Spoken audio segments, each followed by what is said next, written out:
Hi guys, अस्सलाम वालेकुम वरहमतुल्लाहि वबरकातुह। आज मैं आपके कहने पर आज एक आल्टो आई थी, उसका ईसीएम रिपेयर करने वाला था। तो दोस्तों देखिए, अभी मेरे सामने 2 ईसीएम आल्टो का पड़ा है। आज मैं आपको पूरी इन्फॉर्मेशन बताऊंगा कि गाड़ी में आल्टो गाड़ी में अगर ईसीएम है तो फिर उसको कैसे रिपेयर करते हैं।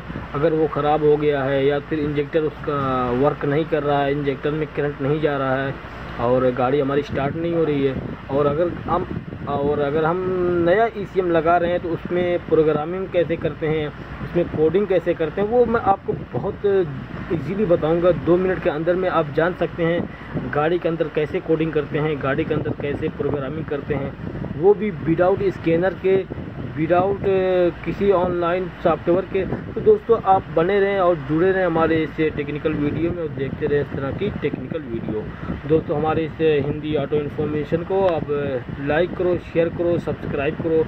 सब्सक्राइब करने के बाद बेल आइकन बटन प्रेस करें ताकि हमारे आने वाली इस तरह की लेटेस्ट वीडियो जो मैं अपलोड करता रहता हूं दोस्तों, वो आप तक पहुंचते रहे। तो दोस्तों ये देखिए, हमारा है आल्टो का ईसीएम। अभी कुछ लोगों ने कमेंट किया था कि भाई आप ईसीएम पे वीडियो बनाइए और आप अच्छी वीडियो बनाते हैं। तो दोस्तों मैं आपके कहने पर ही बना रहा हूं। वैसे तो मेरे पास अभी आल्टो का बहुत कम आता है, अभी आया था, मैं आपके कहने पर ये वीडियो बना रहा हूँ दोस्तों।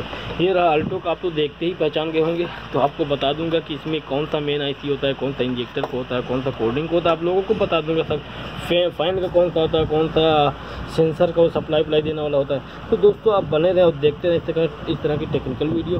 तो फ्रेंड्स इसमें करना कुछ नहीं रहता। अभी आल्टो तो सादी गाड़ी है, इसमें आप भी कर सकते हैं। इसमें कोई बड़ा इंजीनियर और कोई मैकेनिक, कोई इलेक्ट्रीशियन की ज़रूरत नहीं होती है दोस्तों। आप अगर कोई नया ईसीएम ले रहे हैं और अगर आपके पास कोई ईसीएम है, आप दूसरा ईसीएम लगाना चाहते हैं गाड़ी में, तो ये है प्रोग्रामिंग आईसी। ये आईसी को आप निकाल कर उसमें लगाएंगे और वो निकाल के इसमें लगा देंगे। तो ये जो गाड़ी वाली आईसी जिसमें लगाए रहेंगे तो वो वाला कोडिंग ऑटोमेटिक हो जाएगा, उसमें कोडिंग कराने की ज़रूरत नहीं है दोस्तों। और ये रहा अपने मेन आईसी, यानी जो मेन यानी सब चीज़ों को कंट्रोल करके यही रखता है दोस्तों। ये रहा मेन आईसी।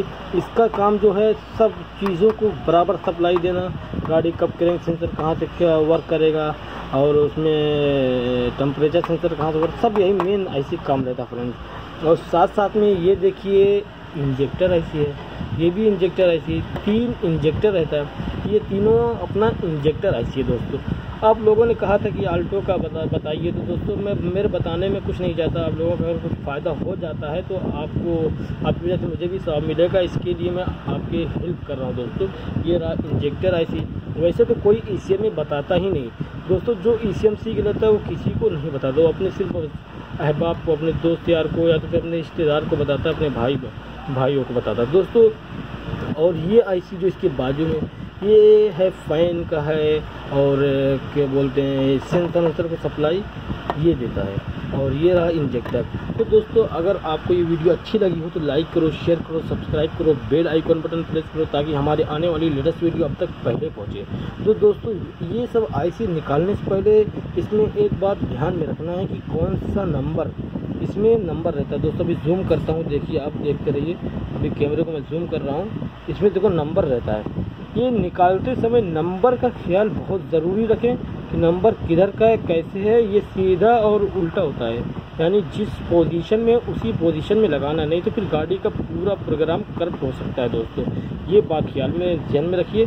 ये सब बातें कोई बताता नहीं, मगर मैं आप लोगों को इसके लिए बताता हूँ ताकि आप लोगों की हेल्प हो जाए। ये सब आईसी खोलने से पहले इस सब का नंबर देखना बहुत ज़रूरी है दोस्तों। चलो इस तरह की टेक्निकल वीडियो के लिए मैं दोबारा फिर अपलोड